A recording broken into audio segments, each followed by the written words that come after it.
It's time once again, ladies and gentlemen, boys and girls, to gather around your computers for the next installment of Shelf Life Book Reviews Online.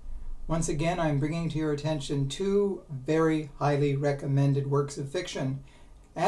Hopefully, when you go to your local bookstore and you see these books, you'll pick them up because they're definitely recommended and definitely worth your time reading.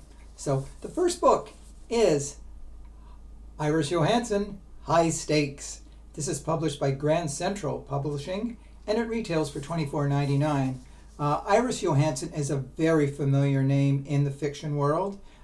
She has brought to our attention three great characters in Eve Duncan, Catherine Ling, and Kendra Michaels. And now she introduces a new character, Logan Tanner. Now, by trade, he is a professional gambler, but he's also an extractor. And this is someone who goes and rescues people for a price. If their lives are in danger, he will go and extract them from wherever they are found. And so he has been hired to go to Russia to extract two women, Maria, the mother, and Laura, the daughter. Laura is a concert pianist, and originally she was held as a sort of sex slave. There's a man by the name of Volkov, and he is a mafia type figure. And also part of his elite group is Anton, who happens to be Laura's father. Now, Volkov and Anton are total scum. So, Logan daringly goes in and he extracts them with the help of a man by the name of Rennell, who's an ex-cop. They do save them and take them out of Russia. It's a very tense situation, but they do manage to get them out. Now, they're back in Las Vegas, and Volkov is certainly not someone who is going to let these two women go free. So he follows them to the States with his henchman Anton and his other henchmen who are out for blood and out for revenge. And it is typical Iris Johansen. She knows how to write a thriller. She knows how to create excellent characters. And every part of the book, there's something happening as Logan seems to be getting closer to Laura. And you can see the sparks flying.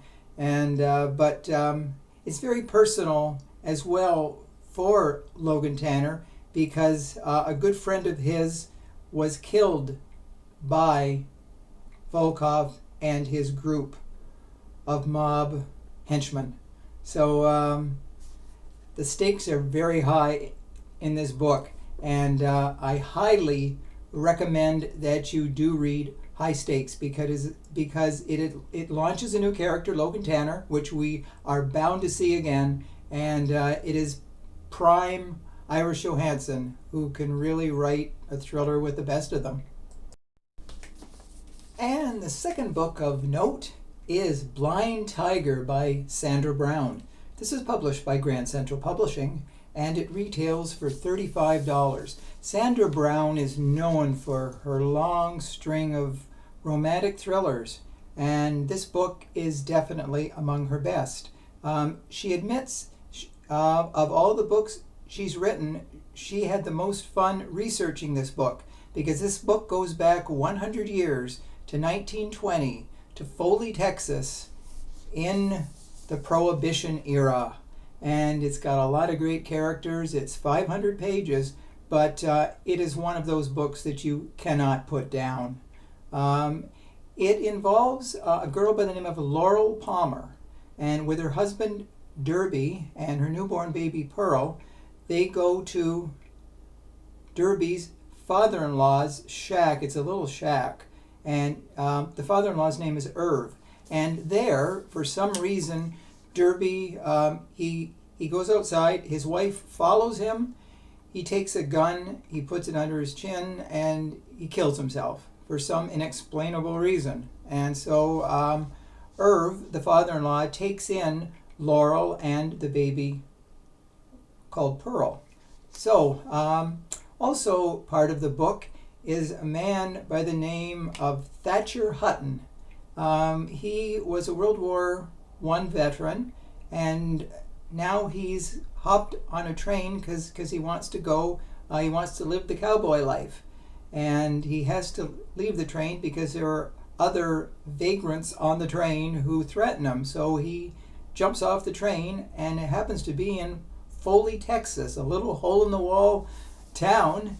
And he comes upon the shack where Laurel is, and he gets a drink of water, and he wants to find a place to stay. So he goes into town. He talks to one of the women there, and a doctor's wife, and she tells him where he can find a room for rent for a day, week, or whatever.